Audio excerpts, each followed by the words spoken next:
Okay, here's the thing. The Korg Volca series came out in 2013, which now is a very long time ago. So why am I suddenly obsessed with the Volca Keys? I almost can't even put it down. Like literally, it's tiny. Why does something so small that sounds so good even exist in the first place? Like who even designed it? My name is Nathan, and today we're going to be talking about the Korg Volca Keys.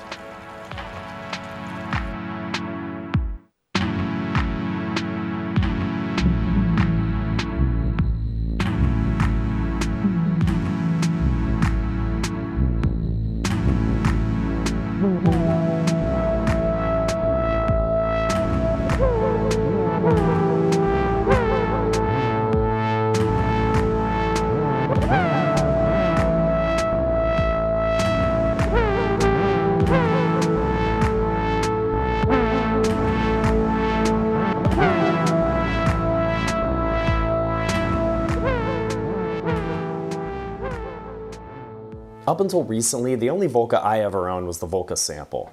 It's actually on a few tracks for my next album, which I'm hoping to tell you all about soon, right before it comes out. I actually bought the Volca Keys to give to one of my friends from high school. I don't know why I'm talking with this in front of my face. My friend has some young children and they're just learning how to make music, and I thought this would be a really cool box for them to play with. Of course, I plugged it in and wanted to play around with it, and I was immediately shocked by how good it sounds. So now we have to talk about Tatsuya Takahashi, who goes by the name Tats. Tats started working for Korg in his 20s and helped propel that company into making analog synthesizers at a time when they were only doing digital products. The first synth he actually worked on was the MicroKorg XL, which I did make a video about a little while ago. Please check it out if you haven't. Sound on Sound did an amazing piece about Tats that I'll link to in the description that you have to read. One of the things that really stood out to me was how Tats said he hates reading manuals, and I'm the same way. If you've ever looked up how to use one of the Volcas, it's really just like a tiny guide in a bunch of different languages. There's no pages to it. The genius of these designs, besides its affordability, is just how it invites you to play with it. Just look at this thing. There are no menus. You do have some secondary functions, but everything is pretty much laid out right on the front.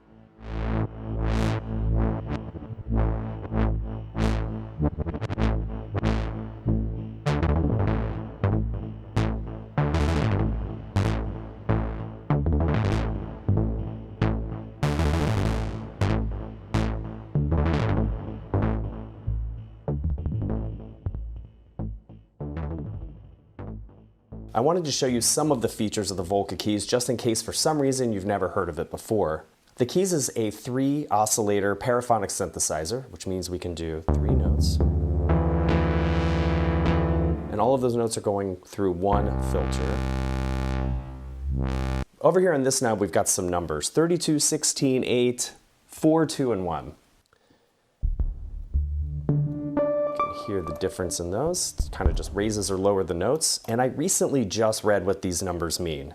It's actually related to pipe organs, so it's kind of an anachronistic thing that got carried over to synthesizers. It has to do with the length of pipe necessary to hit middle C. I think what's important for us is that 8 is in the middle, 16 is an octave down, 32 is 2 octaves down, and it also goes up. So that's the important thing to know there. This knob, you have different modes, which include poly, unison, and octave, and there's also a ring modulator.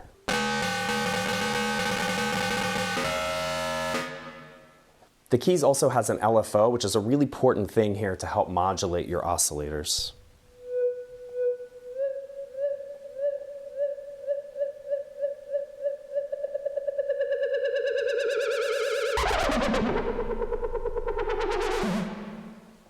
You also have an envelope generator to control your attack and release, which is really important. And over here you have one of my favorite features of the Keys, which is a built-in delay.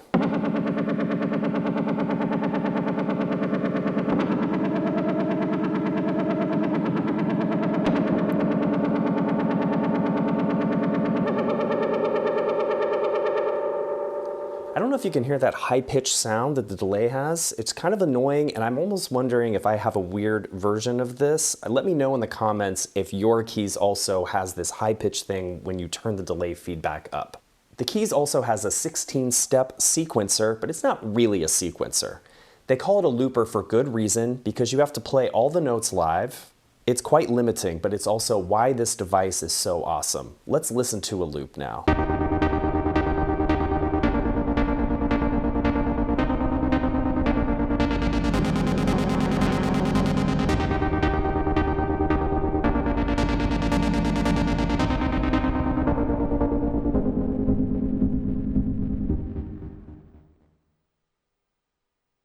One of the really cool ways to use this looper is in poly mode and to layer your notes take by take. So let's try and do one right now. Let's turn our metronome on by hitting Function and Metronome. Pretty cool. Let's record.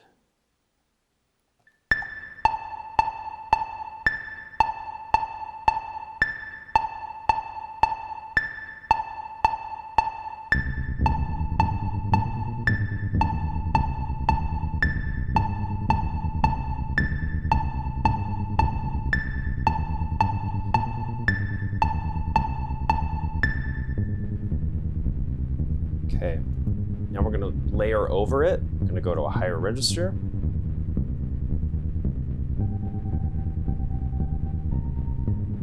Hit record.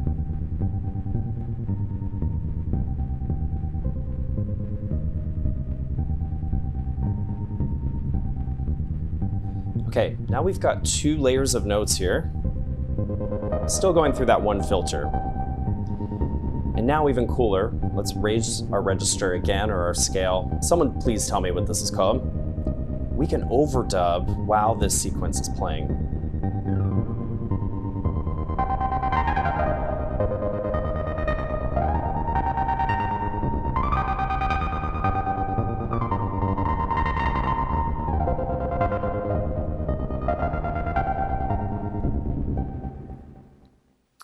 And I unintentionally demonstrated another feature that I really love about this, which is the glissando.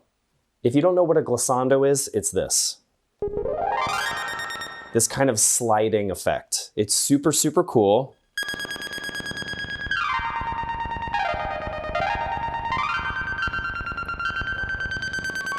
You can probably already tell that this little synth has serious sound quality.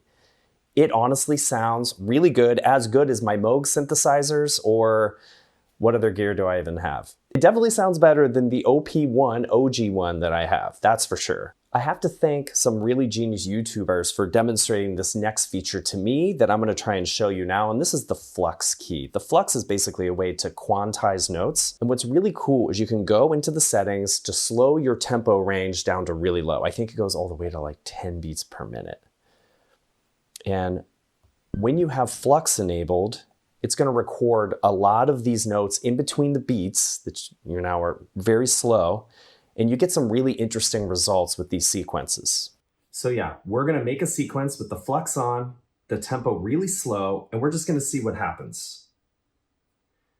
If you've watched any of my past videos, you know I love surprises, and this is a wonderful way of working with the keys. All right, let's try it. Sorry, I know the metronome is really annoying, but I want you to see how slow it actually is.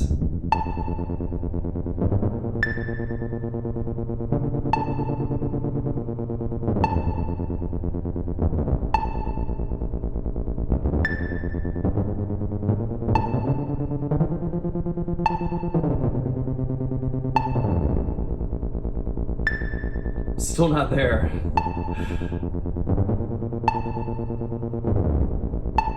Okay, there it is. I will turn this metronome off immediately. So I will point out you do have 3 different tempo settings here. We've got it on a quarter. We go half. But I do like it slow. Let's turn this delay up.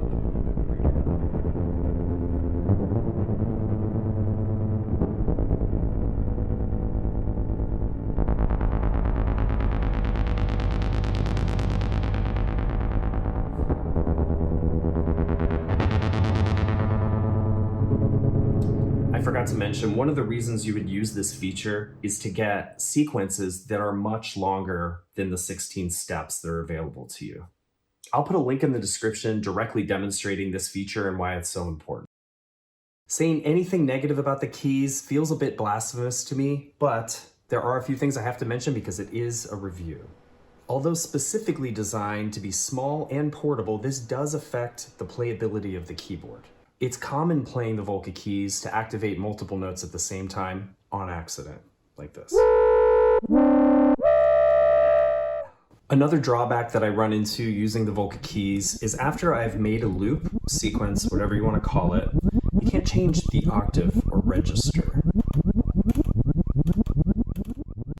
Also talking about making these loops or sequences, once you put one down, you're going to overdub another one. Let's say you mess that second one up, you can't just undo that last one.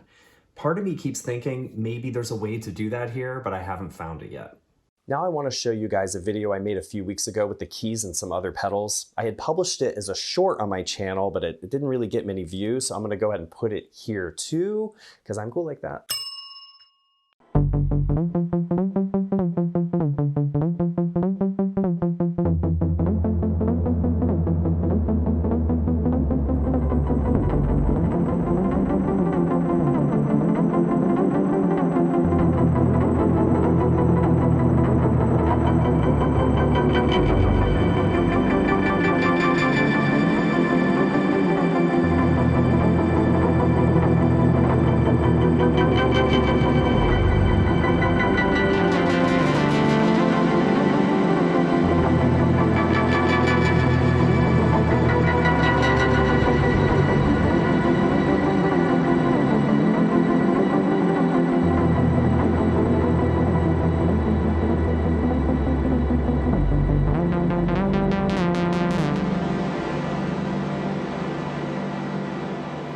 So if you've hung around to this point of the video, you know I am a huge fan of this 3 oscillator box with some essential features that just drive creativity and experimentation. Yes, it sounds good on its own, but with a drum machine, another synth, or a few pedals, I think you can really access this profoundly magical experience of making music. Yes, you really can do that with a synth that costs $100 used. It doesn't have to be a $6,000 Mini Moog or a vintage Oberheim, even though I would love to get one day and review it for you. So now that I'm gushing and getting a little bit philosophical, I think we should go ahead and end the video. I just want to say thank you so much for supporting small YouTube creators like me by liking, commenting, and subscribing on this video. I'll be back with another mediocre gear review really soon, and I do hope you join me.